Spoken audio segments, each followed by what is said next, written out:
If you missed your favorite show or interview, visit episodes on our website at theworldtoday.news. Our live shows are also on X, Facebook, YouTube, Rumble, Kick, and Twitch. Now there really is no reason to miss out on anything on theworldtoday.news. For The World Today, this is James O'Neill.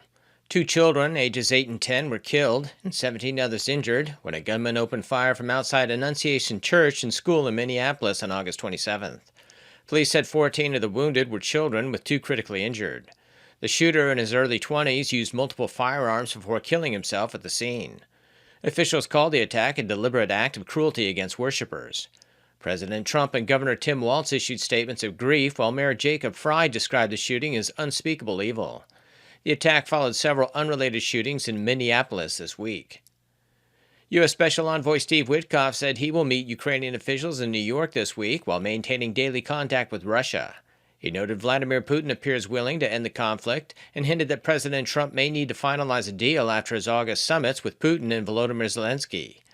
Vice President J.D. Vance said Moscow has made significant concessions, including recognizing Ukraine's need for security guarantees. Meanwhile, Russia and Ukraine traded drone attacks overnight, with strikes damaging infrastructure in Poltava and Sumy, while Rostov-on-Don and Russia also sustained civilian property damage.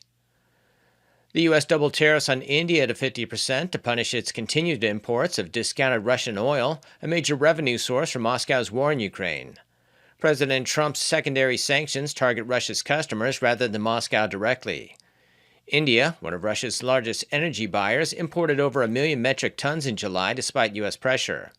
New Delhi insists purchases are economic, but Trump warned they undermine efforts to stop the war. Prime Minister Narendra Modi pledged domestic tax cuts to cushion consumers from sanctions. Denmark summoned the top U.S. diplomat in Copenhagen after reports that individuals linked to President Trump carried out covert influence operations in Greenland. Danish broadcaster DR said at least 3 Americans compiled lists of pro- and anti-Trump Greenlanders and cultivated local contacts to cast Denmark negatively in U.S. media. Greenland, a semi-autonomous Danish territory rich in minerals and strategically located in the Arctic, has long been targeted by Trump, who has suggested U.S. jurisdiction and not ruled out military force. Danish officials condemned any foreign interference, while intelligence services warned Greenland is a target for influence campaigns. ExxonMobil is considering rejoining Russia's Sakhalin-1 oil and gas project after leaving in 2022 amid the Ukraine conflict. Reports say senior executives, including Neil Chapman, held secret talks with Rosneft CEO Igor Sechin in Doha. President Vladimir Putin recently authorized Exxon to reclaim its stake, coinciding with his Alaska summit with Donald Trump, where economic cooperation was discussed. Exxon's potential return depends on terms offered by Moscow and Washington, as well as progress in peace negotiations. The U.S. firm seeks to recover losses, while Rosneft values its expertise. Reform UK leader Nigel Farage vowed that if elected, he would withdraw Britain from the European Convention on Human Rights and scrap Tony Blair-era laws that enable illegal migrants to block deportation. Farage argued that only mass detention and deportations could stop illegal channel crossings. Labour's government condemned the proposal as reckless, warning it would align with the UK with Russia and Belarus. Critics say the ECHR underpins key agreements, including the Good Friday peace deal.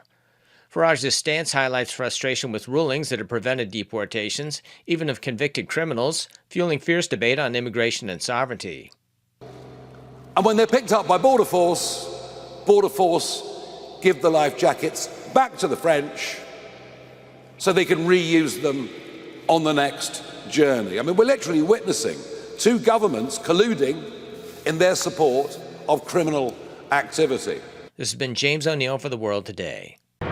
If you missed your favorite show or interview, visit episodes on our website at theworldtoday.news. Now there really is no reason to miss out on anything on theworldtoday.news.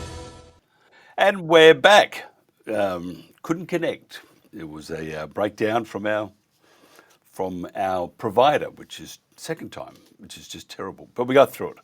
And apologies for the lateness, but at least we're here. And some very good guests on too, by the way, talking about Ukraine and also about the new suspended chikungunya vaccine, and also about vaccines. and the difference, because first of all, the ones they're talking about these days, such as the COVID vaccine, it's not a vaccine, it's gene therapy. But I know if I am wrong, Jobst will tell me so. So I'm on my best behaviour. Cam, could you play FDA, please? Just earlier this week, on Monday, August 25th, the FDA Center for Biologics Evaluation and Research has suspended the biologics license for Valneva Austria GmbH's IXCHIK. And IXCHIK is a vaccine for chikungunya, which is a mosquito-borne disease. And this particular vaccine, it was initially approved by the FDA to be administered here in the US back in November of 2023. It was actually fast-tracked in the FDA under what's known as their Accelerated Approval Pathway, their AAP. That's basically the mechanism that the FDA uses to speed up the availability of both vaccines and drugs for any illness that's both serious as well as currently untreated. And chikungunya, it fit that bill, and therefore the FDA approved that vaccine while they continue to collect further data. So we're back. It sort of stopped all of a sudden, haven't you? You know, one of those days. It's one of those days you should never go flying, let me tell you. My guest is Jobst Landgrebe. He's a scientist, entrepreneur, author. Knows he is a very, very welcome guest here at the World Today. And he's also has a background in philosophy, mathematics, neuroscience, medicine, biochemistry, and so forth. Jobst, thanks for joining us. Tell us more about this suspension of this vaccine. Yeah, so this was a correct decision by the FDA to suspend the vaccine. I think this vaccine shouldn't necessarily have been developed to begin with because chikungunya is not a very severe disease. Its infection fatality rate is at the level of COVID, so it's between 0.3 and 1 in 1,000 infected who dies of it, compared to influenza, where up to 4 of 1,000 die. This is rather not very serious disease. So I didn't see a necessity to develop a vaccine to begin with. However, this vaccine development process was done in the classical and normal way. Yeah, and and people still refer to the COVID vaccines as vaccines, but they're not, are they? Can you tell us, and more or less, because just about everybody knows a little bit. Notice everybody nowadays is a epidemiologist and a neuroscientist and blah blah blah because they follow socials. What's the difference between what it perpetrates as a vaccine under the COVID auspice, which it's gene therapy, and a normal vaccine such as this one? So this chikungunya vaccine is a normal vaccine. It consists of so-called attenuated viruses. So you isolate the virus and then you replicate and culture it in the lab. And you do this for 30 replication cycles or so. And when you do this, the vaccine loses its toxicity or its dangerous properties, but its profile for the immune system remains the same. So then you can actually vaccinate this attenuated virus. And this is one of the best ways to vaccinate. It has been around for 100 years and it works fantastically for many, many diseases. So this was such a vaccine. And the reason it had to be suspended, I can explain later. That's because it had side effects that could not be seen in the clinical trial, which is also normal. But the nucleic acid-based immunization drugs that were used in the COVID pandemic are not vaccines because they have no relevant immunization effect to prevent the disease, and they are highly toxic. And so therefore they cannot be called vaccines because a vaccine is only a substance that is protective for the reinfection, that is not toxic but well tolerated by the recipient. Furthermore, you are referring to them as gene therapies. They are not really long-term gene therapies, but they can be seen as short-term gene therapies because they lead to the expression of the RNA that persists in some cells for several months. So the COVID vaccine, if I follow you correctly, is a gene therapy, but only short-term. Is that what you're saying? Yes. So normally gene therapy is meant to alter the genome of the cells. This the COVID vaccines or COVID immunization agents can't do, but they introduce in the mRNA case, which is Moderna and BioNTech, they introduce mRNA molecules which have been modified chemically so that they can persist in the cells. Now, most of the transfected cells are killed by the immune system, which is, by the way, why the vaccines are so toxic, because they start expressing the proteins of the coronavirus, the spike protein. But some cells are protected from T cell attack, and those persist and continue to make the spike protein. And this is why one can call it a temporary gene therapy. This vaccine for chikungunya, it has a low I'm just trying to follow this. To me, it doesn't make any sense. It has a mortality rate of, I think, 0.03%, 0.3%, or very low. If it's such a low mortality rate, why was the vaccine made for it at all?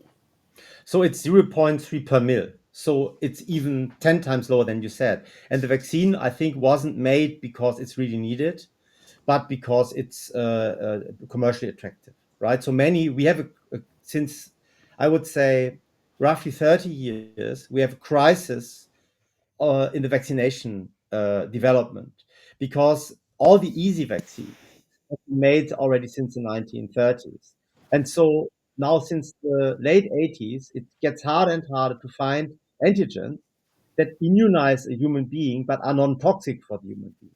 And so we can make less and less good vaccines because we have harvested away the easy ones already.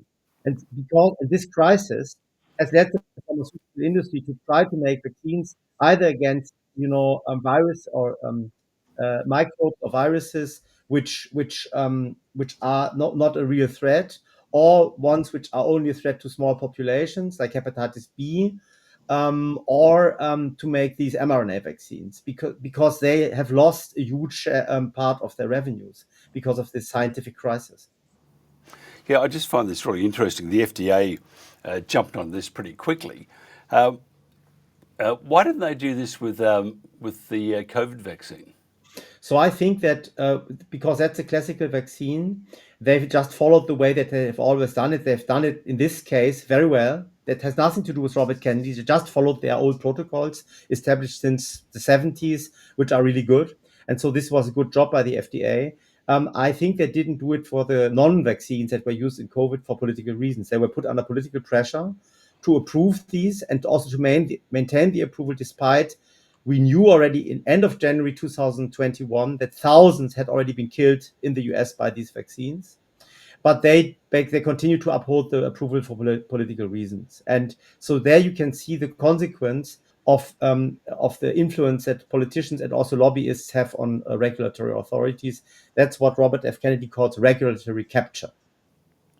Jen was very, she explained everything to me, and we have been caught up, people have been caught up in the disaster of COVID and the vaccines, which, the inverted commas, which have been attributed to many, many deaths, and people have been affected dramatically by it. But tell us and before that, even though there have been many people who, for example, autism has always come under the microscope and a little more. Tell us about vaccines themselves, because if I was to say that vaccines, inverted commas, as in all vaccines, are bad for you, they're going to do something bad to you, that is just pure ignorance. And yet we have that around at the moment. We have many people who are saying that all vaccines are bad for you. Yes. They're not, are they? So that's an overreaction that came because of the loss of trust in medicine in general due to the COVID events. And so we have to be very careful. So there are some vaccines that are fantastic in primary prevention, and like measles, mumps, rubella, pertussis, and some others, diphtheria, and tetanus. These 6 are the 6 classical ones that are really great vaccines. They have high protective value. They prevent a lot of secondary effects of the microbes or viruses that cause them, and also many deaths. And this has been very thoroughly investigated, and we know that these vaccines are beneficial. Now, to the question, have they side effects that have been underestimated? Yes, I believe so. So one of them might be autism, another autoimmune diseases. So we have an increased proportion of the increase in autoimmune diseases and autism might perhaps be attributable to the vaccination campaigns that we impose on Western populations for 2 generations now. However, I still think that the benefit-risk ratio overall justifies these vaccination campaigns. However, there are many newer vaccines which I think are given for no reason, and where the risks of, for example, autoimmune disorders or autism are not justified. That, like hepatitis B for everybody, makes no sense, and there is quite a long list of vaccines that are now in the child vaccination schedule that shouldn't be there. The future of vaccines, again, I mean, after COVID, besides a confidence in inverted commas vaccines, there's also a lack of confidence also in the medical profession. And with the COVID vaccine, I think you would agree with me that all that they had learned over past years were thrown out with the bathwater, and that it would seem then that the care or the consideration of people who were taking this vaccine, that was thrown out with the bathwater, and there was little care at all, driven by a fast buck and another agenda. Would that be how it is? And can you comment on that for me? Yeah, so there was the way that the COVID immunization agents were approved and then imposed on everybody was terrible. It was a huge mistake. It has destroyed a lot of trust in the medical system, and that has led to the skepticism about vaccines in general. Now, the important point is, what is the future of vaccines, which you are asking, is I think the modified RNA platform and also the adenovirus platforms, they're both going to fail. And at some point, the pharma industry and the regulators will have to accept this failure, and all these vaccines will be withdrawn from the market. Maybe not in oncology, but I think that even there they will not work. So this platform has failed, and sooner or later it will have to be acknowledged, right? But there is still a future, of course, for all the other vaccines. But we need to carefully reconsider what we really want to impose on the population and recommend for the population and what not. And I think we need something like the Reformatio in Capite Membres, so a real reformation of our authorities, so that we can again trust them, because the boss of the authorities of the FDA are the citizens, because they are the sovereign. And from a philosophical perspective, the task of these authorities is to make sure that we don't get harmed by drugs. And this job they don't do well anymore, and not only for vaccines. So we need to reform these institutions and get back to them doing their job properly, like they did in the 70s, 80s, and 90s.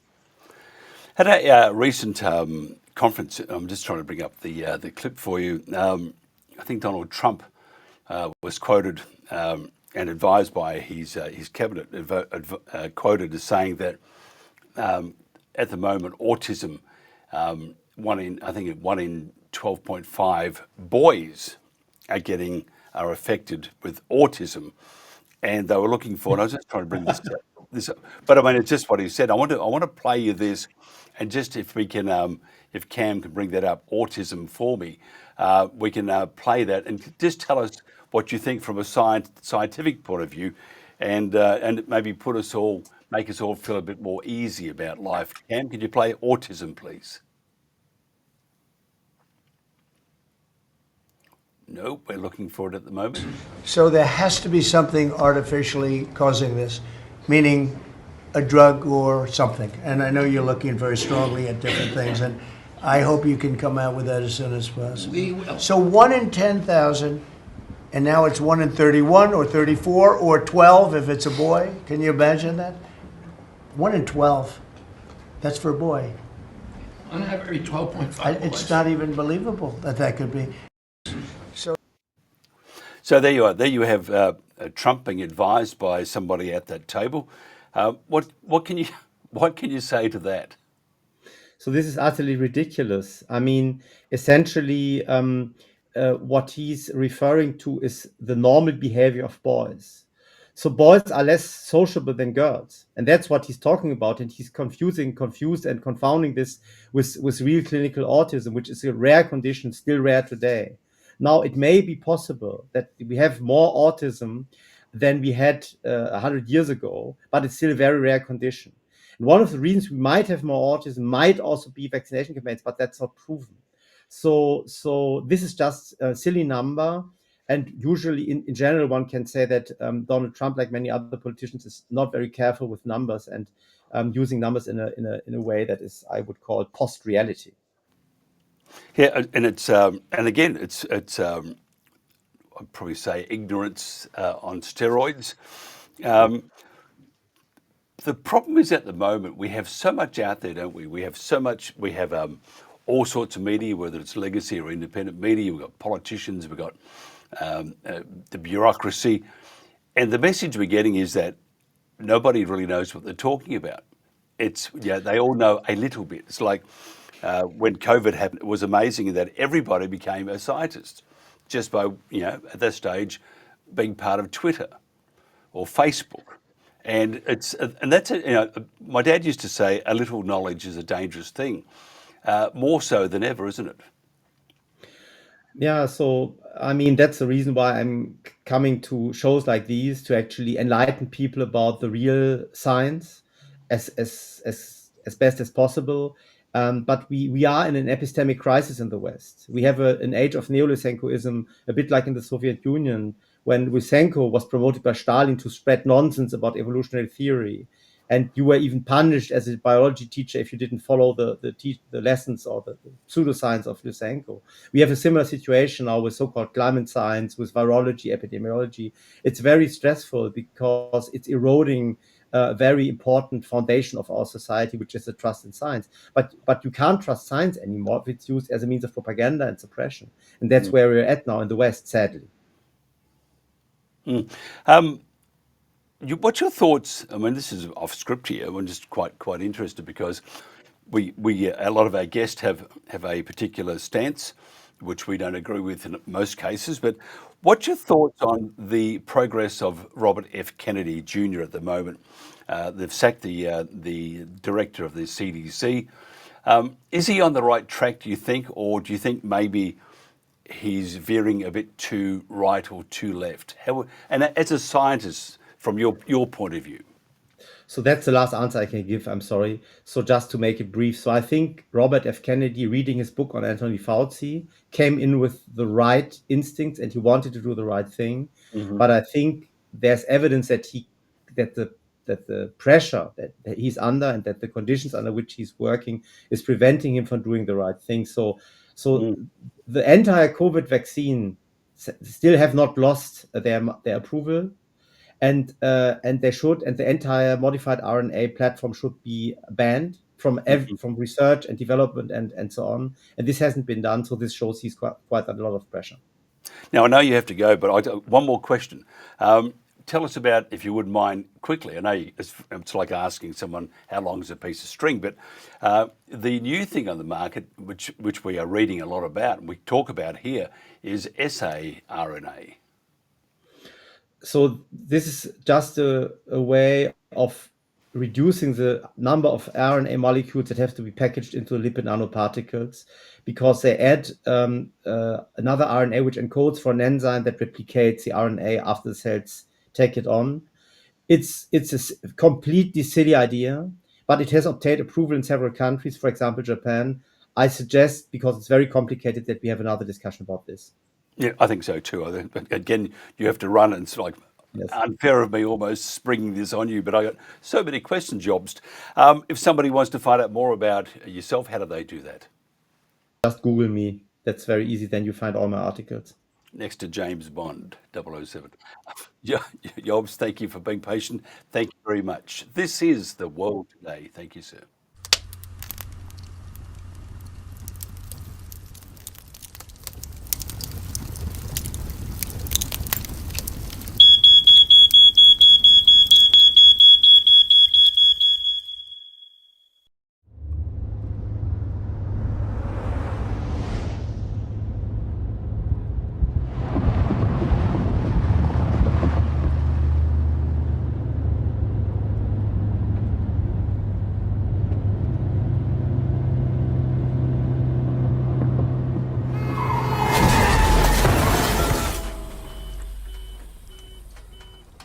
It can all be over in the blink of an eye. Driving tired kills. Sometimes life can be overwhelming, and suicide may seem like the only way to relieve the pain. Beyond Now is an evidence-based app created by Beyond Blue to help you cope when suicidal thoughts start to appear. You can use it to create an easy-to-follow plan that is personal to you and includes steps like know your warning signs so you can act early, make your environment safe by removing harmful items, activities you can do or people you can be with to distract yourself from suicidal thoughts, reminders of things that make you feel strong. Some of these steps might be tough to fill out, and that's okay. It can be helpful to make or share your safety plan with a trusted friend, family member, or mental health professional. You might feel like you're alone, but help is available.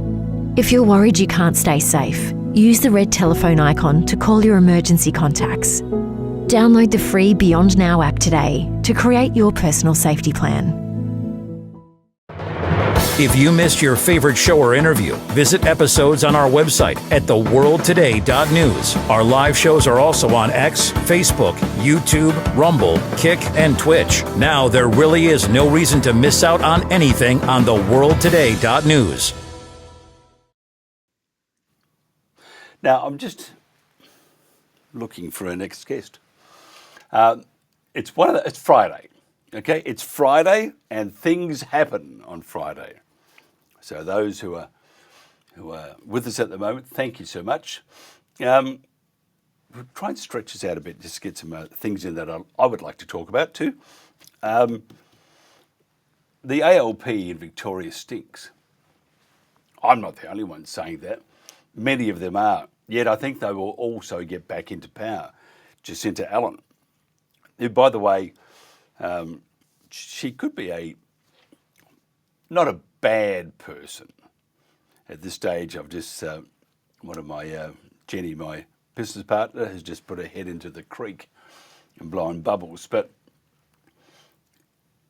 she's regarded still as the evil witch. This is Jacinta Allen, not Jenny, of course.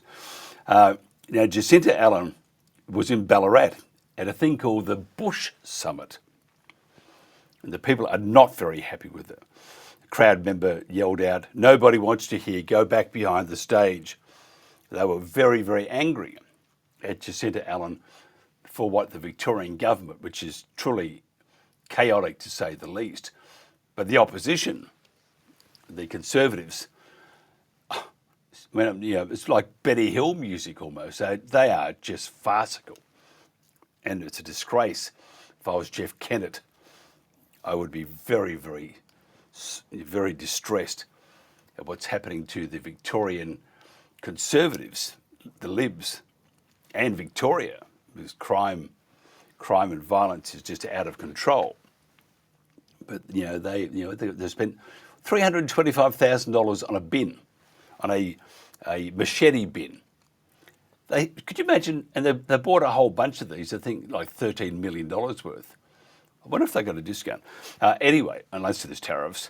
But $325 million for a bin that you put a machete in. Go figure. Do you think someone's happy? Someone's enjoying a lovely bottle of Lapthrog Scotch all in one go, or a gallon of it. How I wish sometimes. But she was there and was supported by Anthony Albanese. Now, I want to play this because Jeremy Clarkson would have been very happy. Jeremy Clarkson. Oh, I love that. He's one of my heroes. I think he's magnificent. He needs to watch his health, though. The veranda is getting bigger by the day. It's looking like a veranda at a football ground. But Anthony Albanese's motorcade was chased by a convoy of angry farmers in their tractors. Now, none caught up with him, but if they had the Lamborghini tractor that Jeremy Clarkson drives, they might have. So we've put together the chase through Ballarat, people in tractors chasing them, and then we have some of the highlights of Jacinta Allen's speech in Ballarat at the Bush Summit. I've just kept in the the juicy bits, so to speak. Some I haven't put in because they were a bit too offensive. And so sit back for the next minute or so and enjoy the ALP, Cam.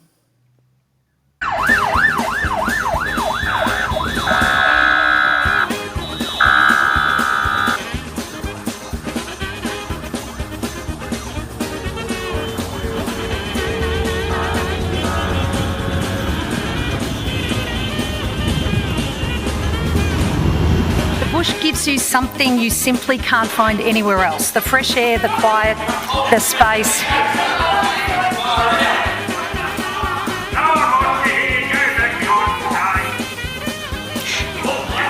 And I simply ask,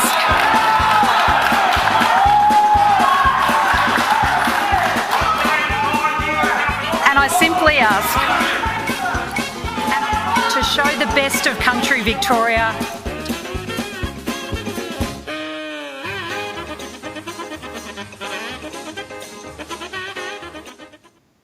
So there you are. That's the ALP. Little Miss L is having trouble with the sound right now. If you take those cotton buds out, or maybe you got hair. I'm just joking. If you go to your, if you're online and you on our website, we're actually using the YouTube player here, which is working magnificently. Apparently, if you scroll your mouse over the top of it, in the top right-hand corner, you'll find some sound. Or if you, I think, click the actual screen, I think. Anyway, we're working on it, so give us a break, all right? It's family and friends here who are helping, and I appreciate the help very much. Including Cam, who wants to annihilate neighbours. The next one is, there's a big march on Sunday. Australia is, well, many around Australia are going to get out there and march for Australia. We don't want it to end up like the poor buggers in the UK, which there is, it's utter chaos with immigration and other things too, crime and so forth. Time to look after the people, look after your constituents. And if you invite, millions of people in, make sure they've got somewhere to live, first of all. Because at the moment, there is no accommodation. It's hugely expensive. I mean, we're on the Gold Coast, the centre of intelligence and beauty. Maybe none of that. Well, if you like lubra lips. But the Gold Coast, a one-bedroom apartment, they're going for $1 million. Now, give me a break. A one-bedroom apartment. Anyway, that's another discussion, but very, very upsetting for anybody who needs to live. And if you want to rent one, get in line behind the 400 others. And probably 399 of those are probably students who've been brought in to make sure that the universities have full house. What happened to the days, I mean, even in Melbourne, Jen was telling us last night that, I think it's RMIT, something like that, they built their own accommodation for their students. Not anymore. They're thrown out into the workforce or the housing market. And that's really bad because there's no houses, nowhere to live. So anyway, we have this, as I said, Victoria is in a real state. So is Australia. This march is on Sunday. Pauline Hanson, she has the right idea. Cam, can you play that clip? And Australians feel they've been stripped of their own identity. They're ashamed, that they're ridiculed by even their own councils if you fly the Australian flag. It's all right to see the Palestinian flag out in these protest rallies and all these other, even Hamas flags, terrorist flags. But, people just feel the point of flying the Australian flag. On Sunday, there is supposed to be this march for Australia. For those Australians out there that do want to go out and have their say and wave the Australian flag, good on you. I congratulate you because you're standing up for the values that you feel have been stripped from you by governments, whether it's this government or previous governments, former governments. You just feel that you're not being listened to. And this country is not the country that I grew up in. I'm ashamed of where we're headed. All this wokeness, the escalating crime, the cost of living, high electricity costs, the decline in our moral values that is happening, all this transgender rubbish and what's going on with women, spaces, it's just absolutely disgusting. And so many of you support it here. Where are your morals and your principles and your values? I can't understand it. That we're supposed to represent the Australian people.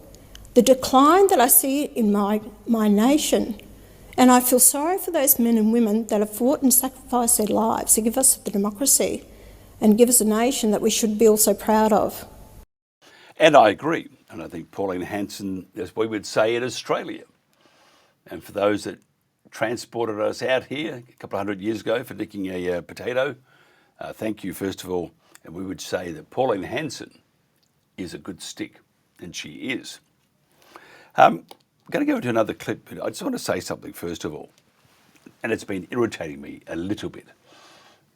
In Australia, and the same thing in the UK, in Australia, the social media superstars, the ones that are going to save Australia from all sorts of things, represent free speech. We're talking about the Topher Fields, Avi Yemeni, Ruckshank, Monica Smith. Who else is there? There's a whole bunch of others. And they've been in the media.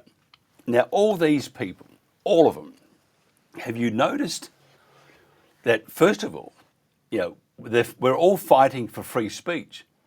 Well, where's the respect for someone with a different opinion? I can't really see it. I can't see it with most commentators. But if you notice, there's a thread also that they want to be the saviour. They're going to save your life. Oh, I'm so-and-so. I've got this great program, one day, one show a day. I'll bring in all these people. You're losing the plot. It is not about you. It is not about you. It's not about me at all. It is about providing information, the truth and information, to an audience. And if they're following you or independent media, then I think you need to tell them the truth. And if you can bring others over that watch legacy media, bring them over.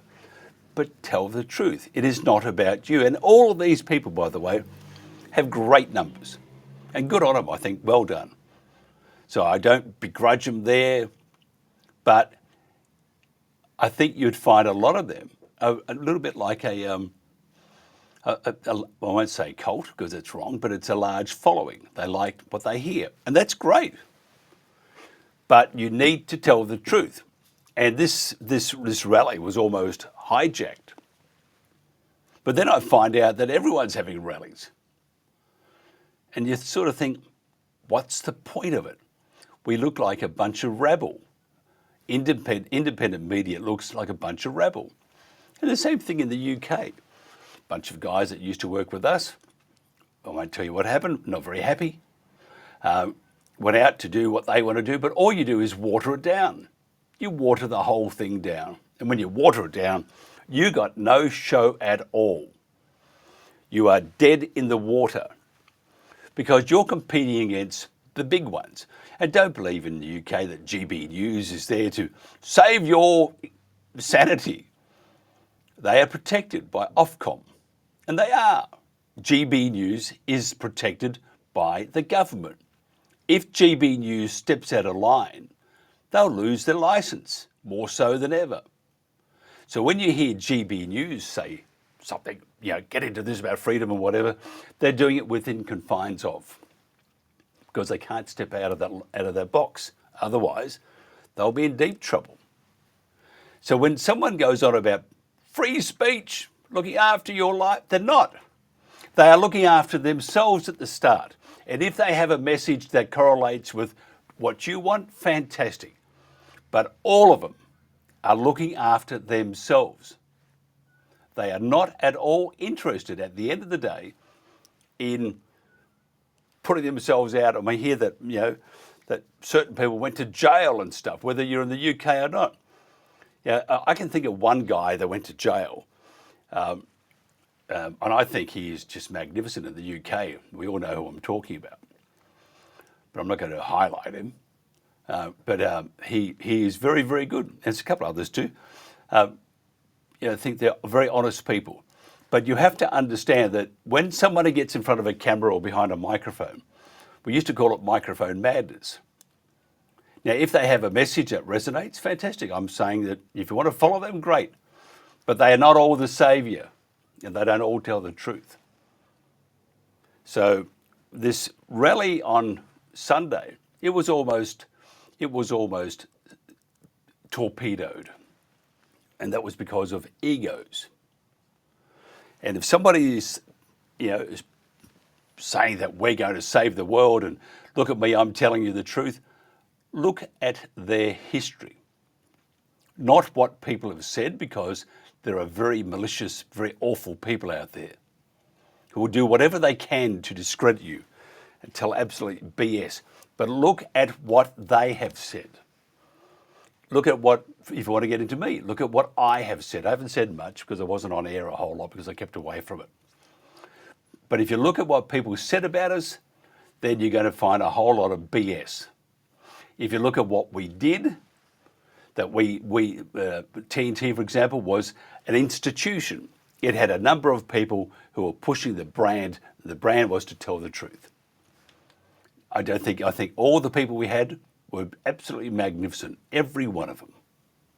If you look at out here at the moment, we had a rally, we had an awards night, and good on them for doing that, first of all. But it was surrounded by, I've got to tell you, it's not real. None of it's real. It's all about some people. Not everybody, but a great number of them. So when you say, I'm going to follow this person because he's telling me the truth, he might be for a period, or she might be for a period, but at the end of the day, it's all about, in my opinion, and I don't care if he's a terrible person, he's saying terrible things about us. Just hurty words. You have to rise to the occasion and think about your audience, and not an audience that just want to hear you say things because we really love you. And I think there are many good ones out there. But you need to make sure you tell the truth, because to try and torpedo this rally at the start and to pretend that you're someone else that you're not is disgusting. And it's not fair on the Australian people. And in the UK, it's not fair on the people in the UK. They expect you to tell the truth. And if it's not what you want to tell, then bad luck, because it is the truth. It's as simple as that. And so that's been getting under my skin a bit of late. So I had some time to fill. So I thought, I'm going to just tell people about this. And this sovereign citizens, attacking the sovereign citizens, that's bad too. They don't deserve it. One guy went and did a terrible, terrible thing. But it doesn't mean that everybody else is terrible who believe that they are sovereign citizens. And this sovereign citizens movement, it's just BS. It is just BS. These people most likely want to live by themselves, get away from the rest of the rabble. Let them do that. Part of free speech. Let them do what they want, providing they don't hurt you. One guy in Port Punker, killed 2 cops and shot another one, and now being hunted. And he deserves to be held accountable. And by the way, what happened to command? Why would you send 3 coppers out there with a guy that's heavily armed? I mean, that's nuts. Didn't they look at the Queensland episode when 2 policemen were killed there? Of course not. So command ought to be, they should be asked many questions, because your troops, your detectives and people under you deserve better. But back to this march on Sunday, you need to, if you're going to go to it, do it for the right reason. And if you're going to follow all these, these superstars in the independent media, and a lot of them, by the way, are very good. I'm not saying that they're not good, but it is not. I've been in the industry for too long. I've been in it for 50 years plus. It is about egos and how you are going to save the world. You are going to save the world. I'm bigger and better than everybody else. I got this new thing starting. So just my thoughts. But I get very, very ticked off all week. I've been seeing these people, and some have egos bigger than the talent, all week, firing cannon shots at everybody, all of it. The independent movement, that's all they're doing, firing pot shots at everybody. Got to stop. Because guess what? We're losing. We are losing the battle. We have got no show at all. And that's terrible. I mean, here, for example, we put in so much money, and for us just to be rolled over by government, you know, it's terrible. And as for the others, I mean, it's terrible. You get on there and you might have your, you know, what did we have? We might have, you know, 50, 60, might be 100,000 people following various channels, or maybe 200, maybe 300,000. Look at the UK, 300,000. Whoa, that's big numbers. What's a population? So, you know, but, you know, this independent French resistance type of thing, it's not going to work. But you've got to all start thinking about your audience. And I know some will probably come out and lie and tell me that we are. But okay, good. But you are not the saviour of the world. You're not Joan of Arc. You are wanting people to watch you. And that's what it's all about. But what are we achieving? Anyway, that's just my bit. Friday night, had a great start to the show. Can't wait to polish off a couple of gallons of whiskey. Probably Lynn's hidden that from me at the moment. And just before we wind this up, Cam, sort of play that clip which we were talking about before, sovereign citizen. And I'll just tell you about that. Again, it's the COVID thing. Sovereign citizen, sovereign citizen, sovereign citizen. The sovereign citizen movement. I mean, a heap of garbage. It's just like COVID. And it's got to stop, because what they're doing is they're creating this great divide between one side, like they did with COVID. There's a great divide. When they crunch the internet, stop me and in Australia and Topher and all those talking, because that's what's going to happen, unless you're, you have an arrangement. And I don't know anybody with an arrangement, but they're going to shut you down. And then we have nothing else but Sky and all the 9, 10, 7 and the ABC, SBS in Australia and cable. I mean, that's what we have. Then we have nothing. So I'm pretty well pissed off at the moment, because we have a great event on Sunday, and all week it's been about everything else except this event. Oh, the sovereign citizens, the ratbags, the far right. You know, it's just garbage, isn't it? Then in the UK,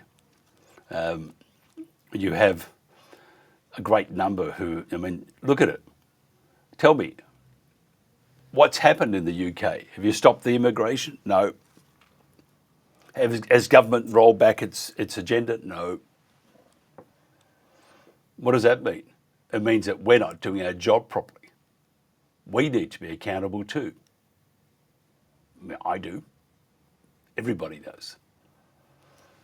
So that's it. Cam, play that clip, please, before I... Your viewers will know the rise of the sovereign citizen movement. He's a so-called sovereign citizen. In terms of the sovereign citizen movement, self-declared sovereign citizen. We have got a problem with these so-called sovereign citizens. Well, we're hearing a lot about this so-called sovereign citizen movement. The sovereign citizen movement. Believed to subscribe to the sovereign citizen ideology. How worried are you about the rise of this sovereign citizen movement? Because this man lives off the grid and is a so-called sovereign citizen. I think it's a real concern, James. Simply as you can, what sovereign citizens and pseudo-law actually are. Yeah, I'll call it, they're becoming a national security problem. About far-right extremism. Far-right extremism. Jeepers. I mean, the Democrats went with that in in the last election. They do that in every country, especially the Labor Party. Far-right extremism. What, for believing in God, wanting Australia back, for example, here? Wanting to get back to tolerance? Nah. There's no far-right extremism. Just another catchphrase that you are going to run with. And it really fits in well with your agenda. Anthony Albanese chased by tractors down Main Street in Ballarat, which is fantastic. Should have been a Lamborghini tractor there, but they want to shut you down, shut us down. And then guess what? There'll be no more far-right extremism. Oh, we'll have no more killings, no more this. Rubbish. But they want you to believe that. They want the entirety of this country to believe it. That by creating the fear, the internet is this terrible thing. They're going to save your life. Trust us, we're government. Trust them? Wouldn't trust them as far as I can throw them. I'll behave myself now. I won't say anything else because I want to talk about revolution. I won't. Have a great weekend. I hope I do some good, and I hope this is helping in some way. There are some very good people out there who are doing their utmost. But to those doing their utmost, it is not about you. You are not the star. You just need to tell the truth. Tell them that about things they're not being told from legacy media. Prove and tell them that the government is lying. They are lying through their teeth. They do it all the time, and now it's to a stage where the world is about to change. Have a great weekend. This is The World Today.